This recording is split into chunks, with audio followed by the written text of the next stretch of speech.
நம்முடைய குடும்பத்தார, பெற்றோர், பிள்ளைகள், கணவன் மனைவி நம்ம கண்ணால் பார்க்குறோம். நம்மோட இருக்கிறாங்க, அதே வீட்டில் இருக்கிறோம். ஆனால் அவங்க இருக்கிறாங்கன்னு சொல்லும்போது அது ஈஸியாக நம்மளால் எடுத்துக்க முடியுது. ஆனால் தேவன் நம்மோடு இருக்கிறான்னா அவ்வளோ நம்ம கண்ணால் பார்க்க முடியல. ஆனால் கண்ணால் பார்க்க முடியலன்றதுனால அவர் ஒன்றும் இல்லைன்னு ஒன்றும் கிடையாது. அவர் இருக்கிறார், ஆவியாக இருக்கிறார். அவர் ஆவியாக இருக்கிறதுனால கண்ணால் பார்க்க முடியாது, ஆனால் இருக்கிறார்.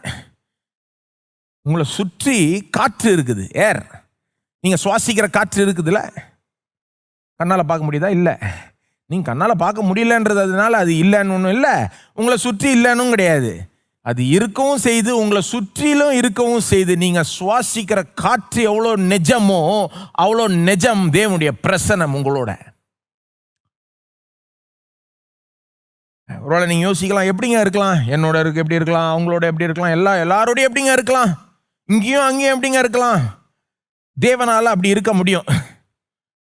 தேவன் ஒருவர் மட்டும்தான் பாருங்க. அவர் வெறும் ஆவியாக இருக்கிறார்ன்றது மட்டும் இல்லை, அவர் சிருஷ்டிகராக இருக்கிறதுனால, சிருஷ்டி கர்த்தாவா இருக்கிறதுனால அவர் எங்கே வேணா இருக்கலாம், எத்தனை இடங்கள்ல வேணா இருக்கலாம். அவர் எங்கெங்க இருக்க விரும்புகிறாரோ அங்கே இருக்கலாம். He can be wherever he chooses to be. அவருக்கு அந்த ஃப்ரீடம் இருக்கு. எங்க இருக்கணும்னு விரும்புகிறாரோ அங்கே இருக்கலாம். எவ்விதத்தில் இருக்கணும், தோன்றணும், வெளிப்படணும்னு விரும்புகிறாரோ அவ்விதத்தில் வெளிப்படலாம். அவருக்கு எந்த லிமிட்டேஷனும் கிடையாது. பாருங்க, அவர் பாருங்க, நாம தான் லிமிட்டேஷனுக்குள்ள, அதாவது எல்லைகளுக்குள்ள வாழ்றோம். இங்கே தான் இருக்க முடியும், இங்கே இருந்தால் அங்கே இருக்க முடியாது. நீங்கள் இன்னைக்கு ஹாலில் இல்லை, வீட்டில் உட்காந்துட்டு பார்க்குறீங்கன்னு நினைக்கிறேன். வீட்டில் இருந்தீங்கன்னா இங்கே இருக்க முடியாது, இங்கே இருந்தீங்கன்னா வீட்டில் இருக்க முடியாது, எங்கேயா ஒரு இடத்துல தான் இருக்க முடியும். இந்த மாதிரி எல்லை, லிமிட்டேஷன் நமக்கு தான் இருக்குது, தேவனுக்கு இல்லை. ஏன்னா அவர் எல்லாத்தையும் உண்டாக்கினவர், வானத்தையும் பூமியும் உண்டாக்கினவருக்கு